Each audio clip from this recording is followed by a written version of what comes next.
Now, this is not only a course for English majors, but for other majors too. The poets will be reading, well, they knew about science, music, politics, economics, and they presume to talk about those things in their poetry and out of their poetry too. My lectures are going to presume no special knowledge on your part. I see this as a course that's an introduction to the literature of a period, to modern poetry. We'll be studying several poets in some detail. The presumption is, well, that they all reward and demand a certain amount of close reading.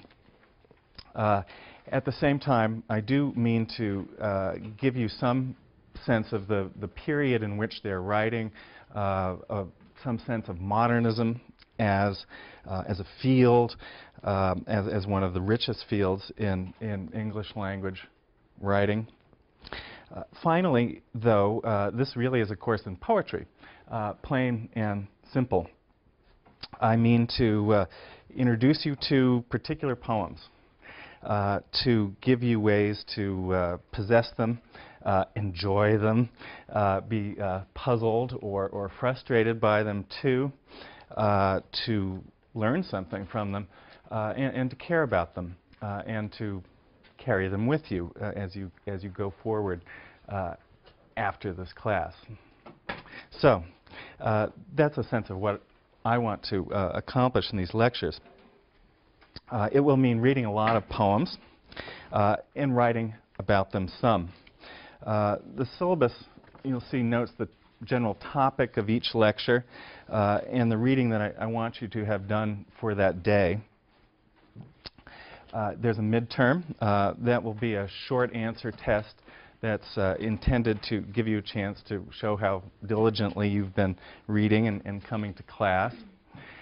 The final will include both a short answer component and then some essay questions. There are two papers, a shorter and a slightly longer one. The first paper is going to ask you to write about one short poem. The second will ask you to write about two or more poems, or poems perhaps by two authors, or perhaps a poem and some other kind of text or image. The teaching fellows in this course I'm lucky to work with, and you too. They are trained in, have an interest in modern poetry, and this is a happy collaboration for me with them. As I say, we'll start to get our discussion sections organized on Monday, and they should be set, I hope, by the Wednesday lecture next week. I want you to come to lecture on time. Gee, you all did today. I started on time. I don't always do that, but I'd like to, and I can if you come at 11:30. Bring your books. I'm going to be talking about the text, and I hope you'll have them open.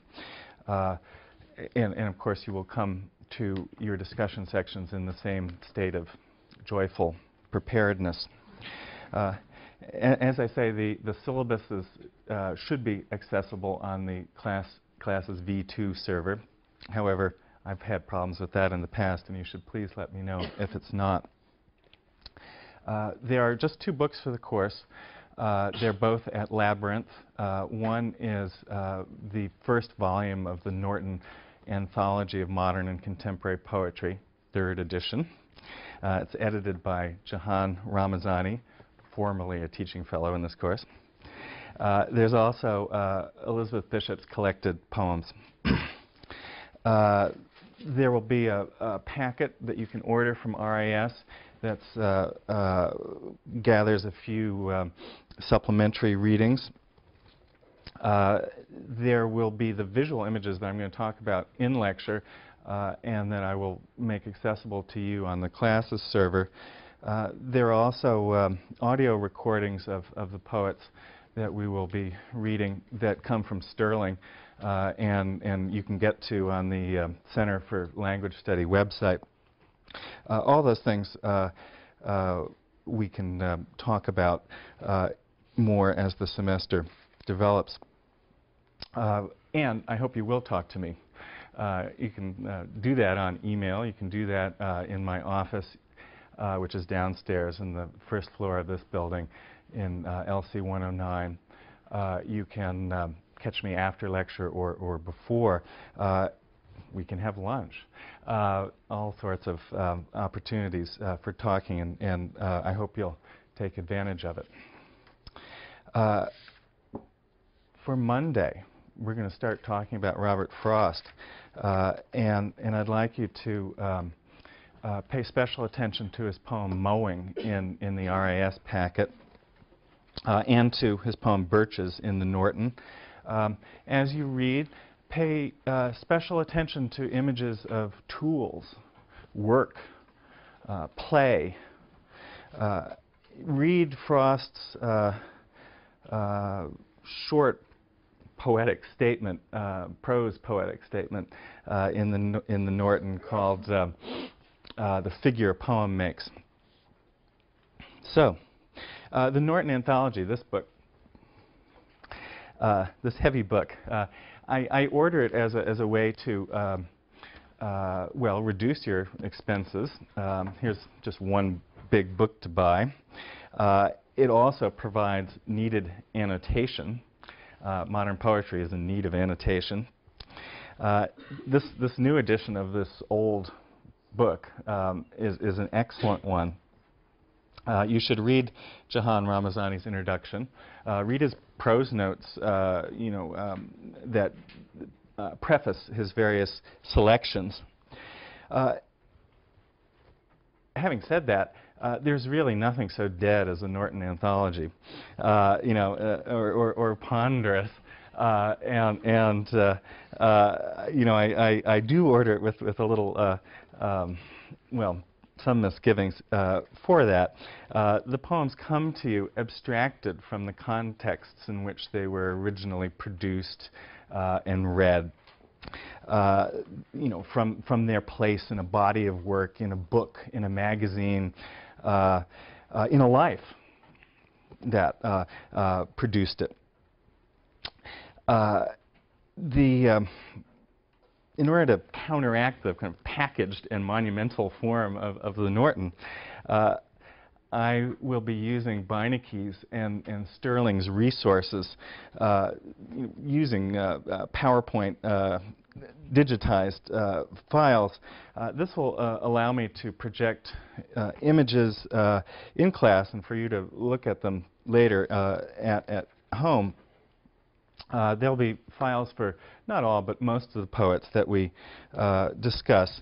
And the aim is to give you some sense through those images of modern poetry in its historical, material dimensions, to represent it as something that was lived and in many ways is living now. Now, the poems that you'll be reading, we'll be talking about, did not, of course, always exist in the form that you find them.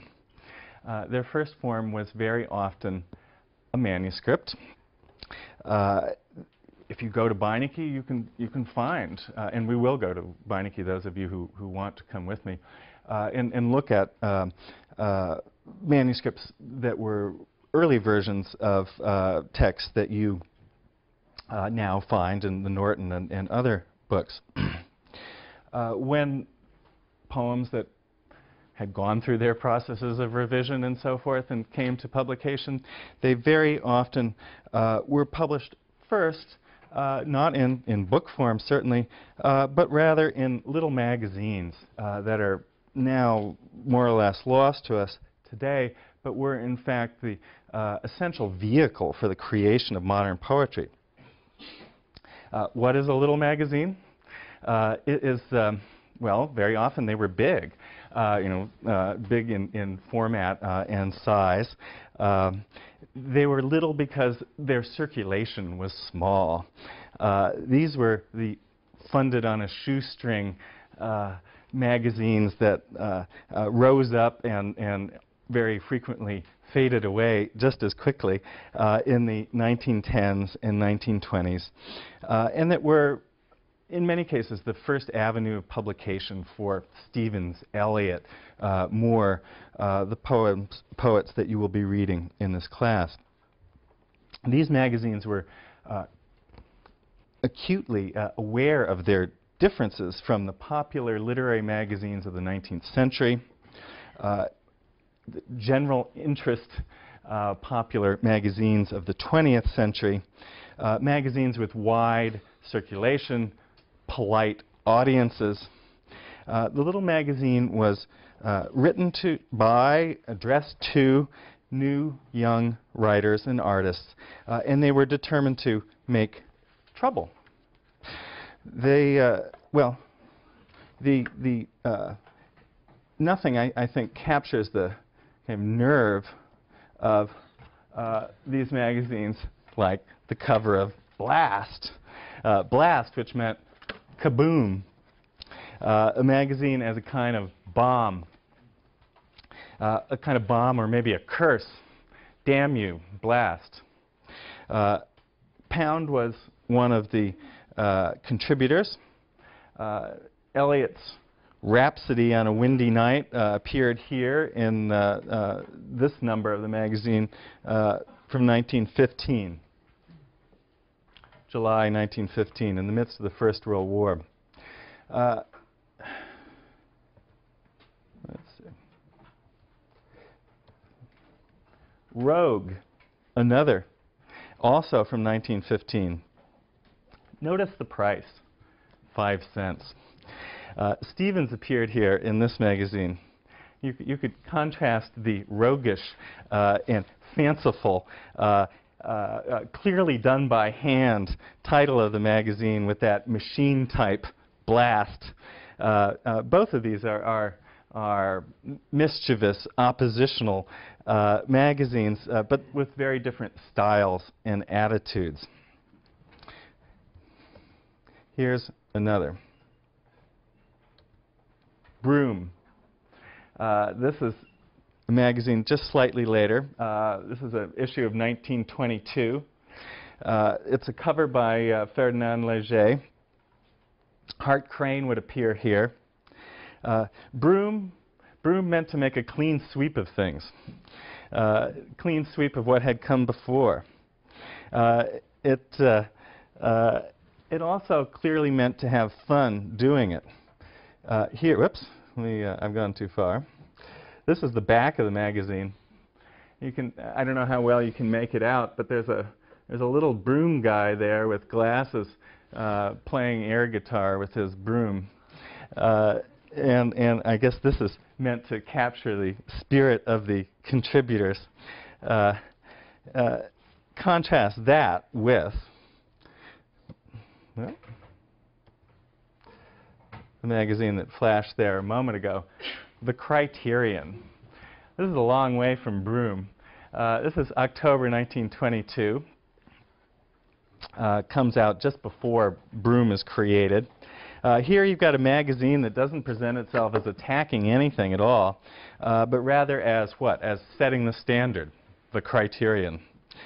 It looks official, doesn't it? The editor is T.S. Eliot. This is the first number of the magazine. The magazine, in many ways, announced and facilitated Eliot's rise to a kind of cultural authority as a tastemaker. And with it, certain ideas of modernism. This issue here, October 1922, includes The Wasteland by T.S. Eliot. It also includes, a little bit further down the page, a review, an essay by Valérie Larbaud on a new novel by James Joyce called Ulysses.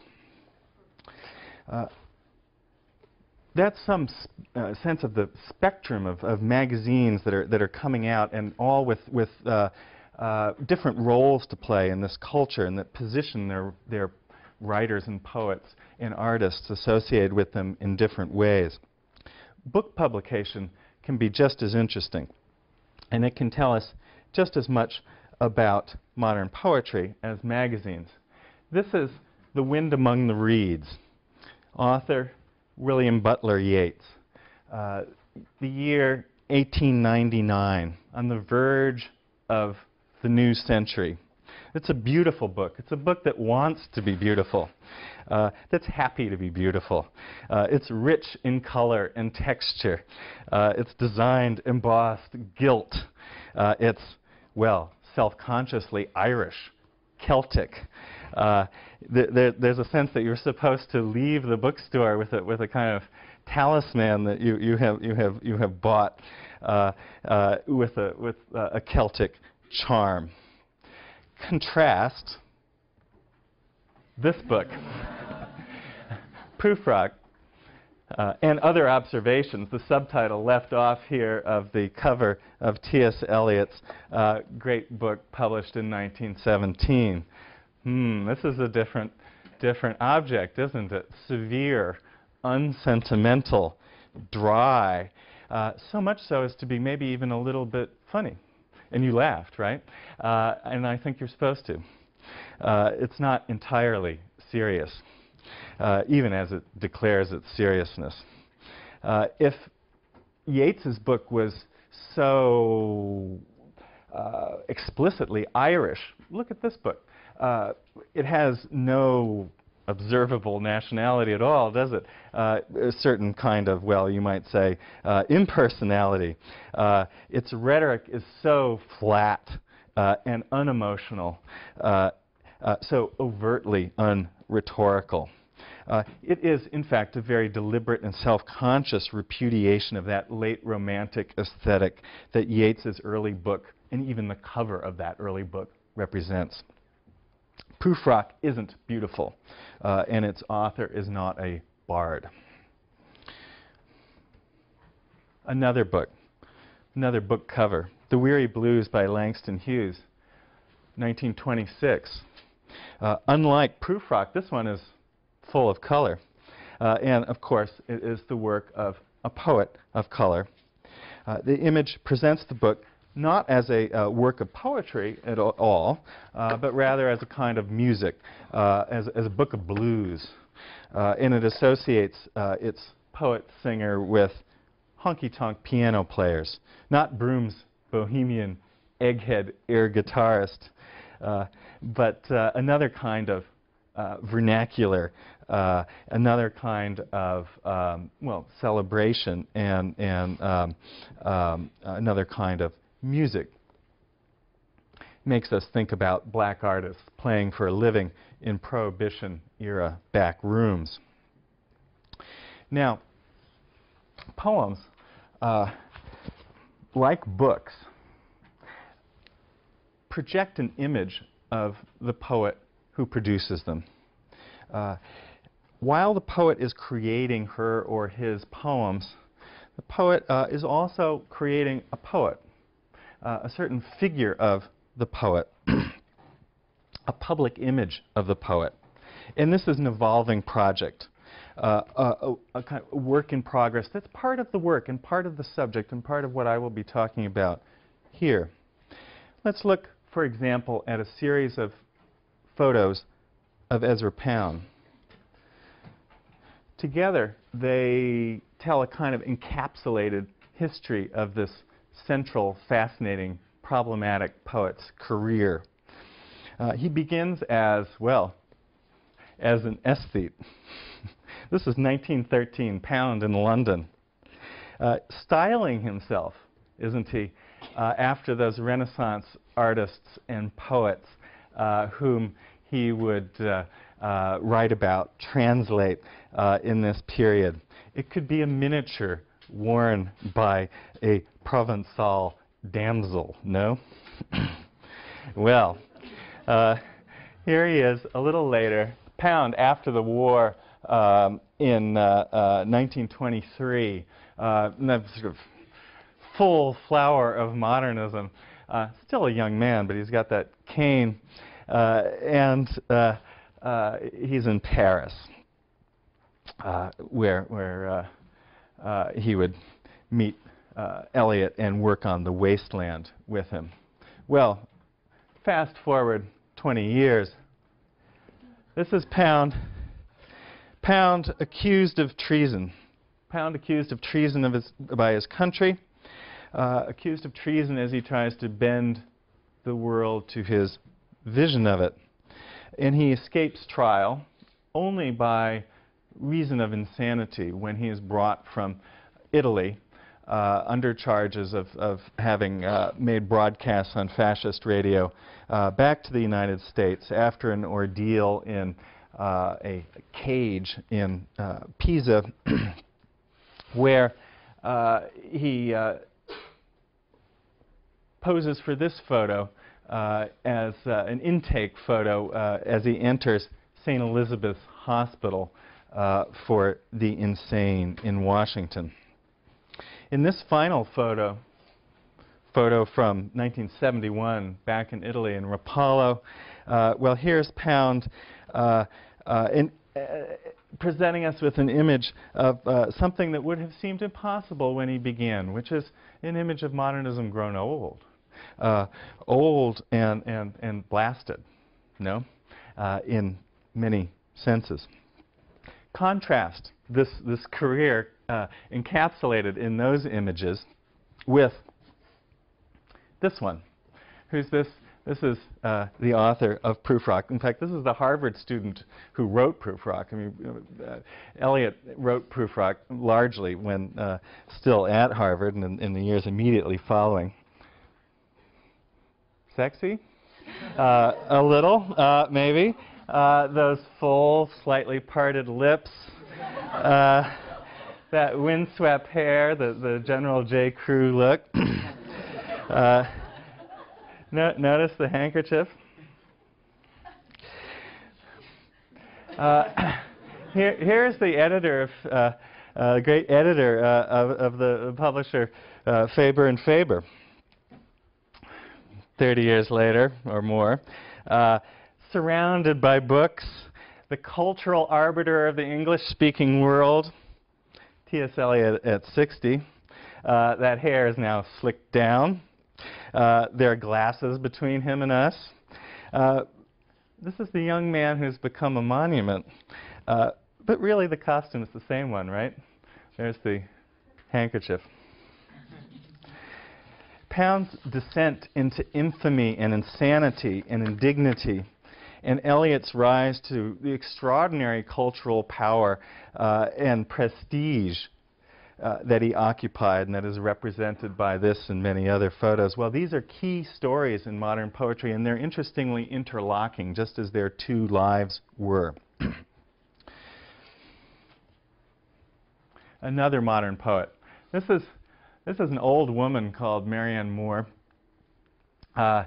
who became a kind of civic icon, who became a celebrity even, as an eccentric New Yorker who wore tri-cornered hats and went to baseball games and the zoo, and here appears in, well, her hair braided and wrapped around her head, fanciful, virginal, kindly, safely out of fashion, full of a kind of civic virtue, the embodiment of a certain kind of popular idea of poetry. And you can't read it, but there's a kind of stamp of approval here from the governor, Nelson Rockefeller. Think of how far away this is from Ezra Pound in St. Elizabeth's Hospital. This is another image of modern poetry. But Moore's hair was not always done up. This is the image of a child, also named Marianne Moore, with delicious, prodigious locks. It reveals maybe a little bit of the power and extravagance and glory that you feel in her poems, but that she preferred always to restrain and bind and control in extraordinary ways, and not always to hide. One of the enduring works written in 1922, the amazing year that The Wasteland and Ulysses appeared and the Criterion started its publication, one of those amazing works is Marianne Moore's poem called Poetry. You've got a sample of it on your handout. Moore, who revised her poems, just the same way she ended up binding her hair, republished this poem eventually in short form, very short, where 3 pages were reduced to 2 sentences. The first 2 sentences you see, I too dislike it. There are things important beyond all this fiddle. Reading it, however, with a perfect contempt for it, one discovers in it, after all, a place for the genuine. Some of what she cut out of the poem, cut out of its later version, is a list of what she had in mind as the genuine, as examples of it, which is the first quotation there, again on your handout. The bat holding on upside down, and so on. A flea, the baseball fan, the statistician. Nor is it valid to discriminate against business documents and school books. All of these phenomena are important. The drive to include the world. Moore's omnivorous poems claim for poetry all the subjects that she mentions here, and indeed many, many more. All these are new, modern subjects because they represent dimensions of experience formerly excluded from the elevated, idealized discourse that is poetry. Dimensions of experience excluded as prosaic. Moore is quoting here in that phrase, business documents and school books, as she tells us, from Tolstoy, a prose writer. But she goes further than Tolstoy in her commitment to the seemingly non-poetic. She will not only include Tolstoy's prose, she will not even discriminate against business documents and school books. Moore exemplifies in this way a kind of key aspect of modern poetry. Its radical heterogeneity, its will to mix many kinds of materials and discourses, to make poetry reach out from the rarefied and limited domain of the poetic to keep including more and more of the world. The next quotation on your handout, this is another example of this.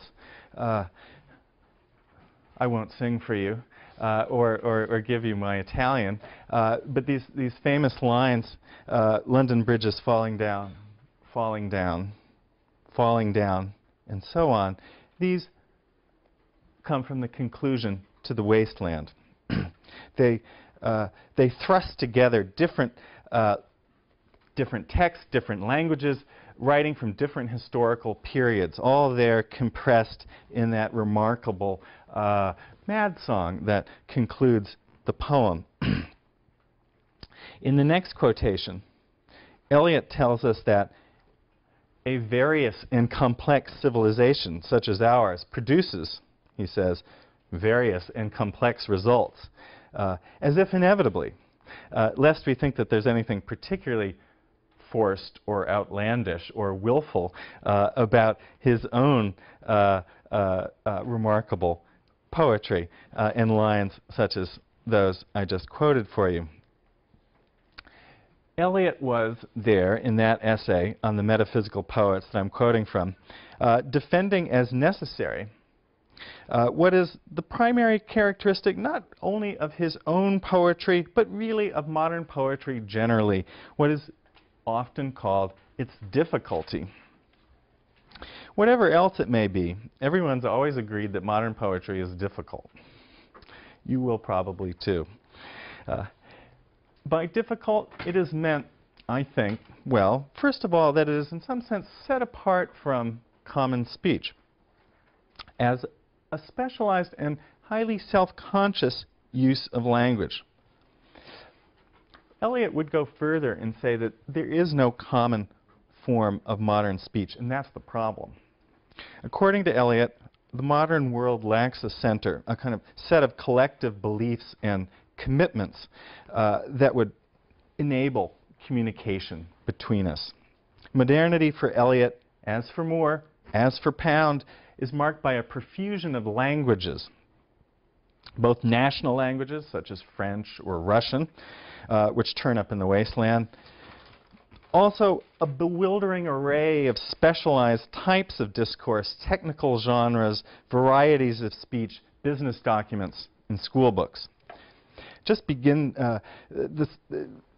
there's an extraordinary sense of verbal chaos, a kind of word horde that modern poetry and modernism generally, a kind of linguistic environment of great complexity from which modern poetry and modernism emerge.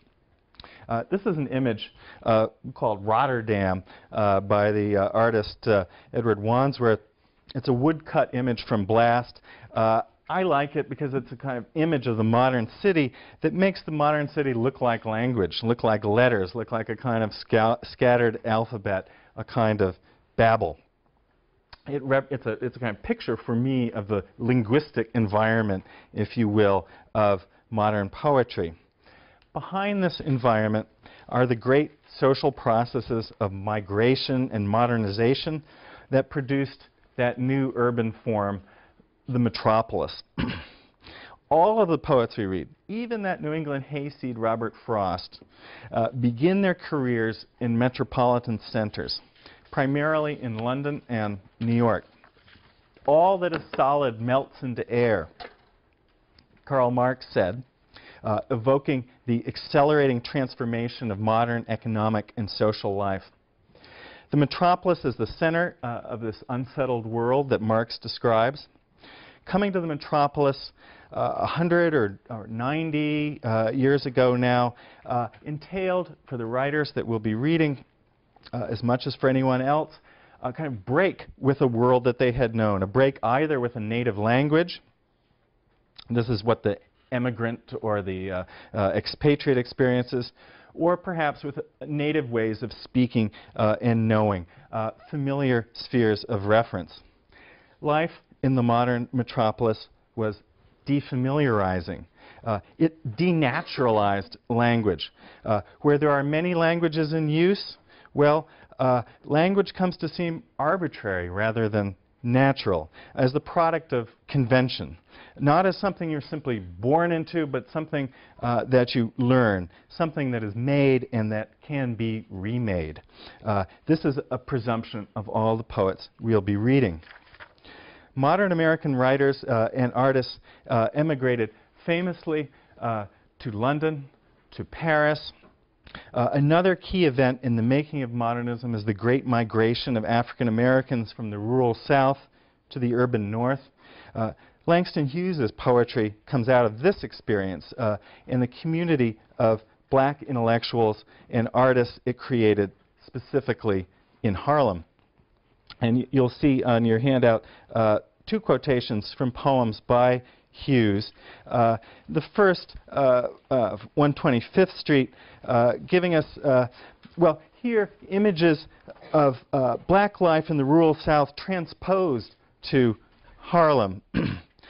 There's in those images, I think, a kind of utopian promise that the familiar, ordinary pleasures of rural life can be recaptured in a new society of plenty. But there's also something hallucinatory and troubling about those images and vaguely disturbing that's brought out, I think, in the related famous poem, Harlem, on the next side of the page, where, well, if we've had faces as food in the first text, something possibly reassuring, those faces begin to look like dangerous objectifications in the second one, where that raisin in the sun threatens to explode. Metropolis is, in modern poetry, set against a backdrop of war and violence and conflict. And modern poetry, as it absorbs the world of the metropolis, absorbs that violence and energy as well. The metropolis, well, it's a place of ambivalence, a place of promise and of threat, of exaltation, and also of dread.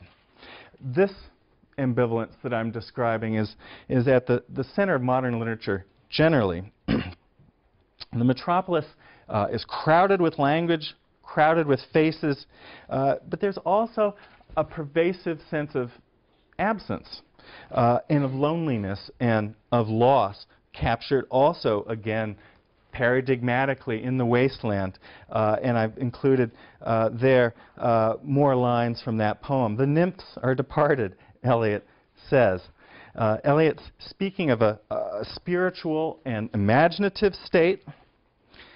Modern poetry arises, in Eliot's case, with the death of God, with the loss of a theological justification for life, with a sense of disenchantment, a sense of depletion, depletion of meaning and value. The metropolis, which uproots people, takes them away, takes them out of traditional cultures, also uproots traditional religious belief and practices. Eliot's poetry, the poetry he created out of this experience, is a poetry of spiritual agony. Modernity is, in his work, a condition of social and psychological fragmentation, which is both a private, personal dilemma and a public one, as he understands it. Compare to Eliot's city, Eliot's sense of the city, this one. This is a photograph by Alfred Stieglitz, City of Ambition. This is the modern city, not as a scene of fragmentation or despair, but rather a place of ascent and aspiration. It's also a scene of crossings, bridging past and future. This is a photo by another American photographer, Walker Evans, a photo of Brooklyn Bridge. You recognize it. And here is another image by Evans of the bridge. This one comes from a page of Hart Crane's epic poem, The Bridge, a book that you can go find at Beinecke, a remarkable edition of Crane's poem, where Evans' photos, grand photos, appear as almost miniature images surrounded by white space, as you get some sense in this image. In Crane, in his great poem, The Bridge, and here's another photo by Evans, this time of Crane on the rooftop of the apartment building in Brooklyn, 110 Columbia Heights, where he lived and where he began the poem with the bridge in the background. In Crane, the emphasis is not on what is lost in modernity, but what is found or what might be. Here's another quotation from your handout, number 7. New thresholds, new anatomies. Wine talons build freedom up about me and distill this competence to travel in a tear sparkling alone within another's will. Modern poetry is difficult, and these are difficult lines. New thresholds, new anatomies. Well, that's not such a hard concept. That's an image of what the modern promises for Crane, and indeed those Gothic arches of the bridge seem to emblematize for him. Yet Crane's poetry and those lines I just read really are difficult, just as Eliot and Pound are difficult, but not because, as in those poets, Crane presents us with obscure references or languages unknown to us, or learned allusion. Instead, what's difficult in Crane is a kind of compression in his writing. They show us a poet taking language apart and putting it back together in new ways, new configurations, new anatomies. Crane is full of mixed metaphors. You know, you're not supposed to mix your metaphors. Well, he does all the time. Wine talons, there's one. Wine talons, what are they? Well, think about it. Perhaps you too have felt wine talons grip you unexpectedly sometime and carry you aloft. The metaphor suggests ecstasy, the exaltation of modern life, that aspiration imaged in Stieglitz too. It suggests that ecstasy is like wine, and wine is like an eagle clasping you. Its prey in its claws. And keep in mind, when Crane wrote those lines too, it was illegal to buy and sell wine in this country. Modernity, in Crane's strange, gorgeous poetry, is all about getting high, about elevation, exaltation. Crane was an alcoholic, and if you study this photo, you can see the qualities of a man struggling with alcoholism. This friendly and even dignified face has prematurely white hair. His cheeks are veined. Being drunk became for Crane a kind of grim literalization of the freedom that came with being modern. And that vision of freedom is something that his poetry preserves for us and carries forward for us and continues to give us as a gift. Contrast his images of joyous or demonic ascent with the images of catastrophe, of descent, of collapse in Eliot. London Bridge is falling down. The decay of Christian belief and practice is not a loss, but rather an opportunity for poetry in Crane. He says in the bridge, he asks the bridge to lend a myth to God. And he suggests that this is something that every age must do because our names for God are always metaphors, poems, something imagined, acts of speech. Crane shares these general ideas with Wallace Stevens. This is Wallace Stevens. Wallace Stevens, who said, "Poetry is a means of redemption," and meant it. Stevens began life, well, as a choir boy and as a Christian. But his work is all about replacing Christian theology with poetry. For Stevens, when modernity takes away God, what it does is unveil the poet's godlike powers, a power to create the world through imagination, imagination which created God in the first place. In Stevens, modernity shows us that the truth of religion was always a fiction, a fundamentally poetic construction. Stevens's world is secular and non-transcendental, and he is fully at home in it, so much so that he lives the life of a bourgeois businessman as an executive of the Hartford Accident and Indemnity Company, a great Connecticut burgher and poet. Stevens celebrates the bourgeois world over and over again in a poetry that is about and itself enacts our perpetual recreation of reality through the mind and its special medium, language. Stevens, he understands tragedy, but he is a comic poet, a humanist who is concerned to preserve and exalt the human. The relativity of truth, the profusion of languages, these things that afflict Eliot are a source of faith for Stevens. Modern poetry seeks absolutes, what Moore calls the genuine, what Crane calls the myth of America, the voice of the thunder in Eliot, Stevens' supreme fiction,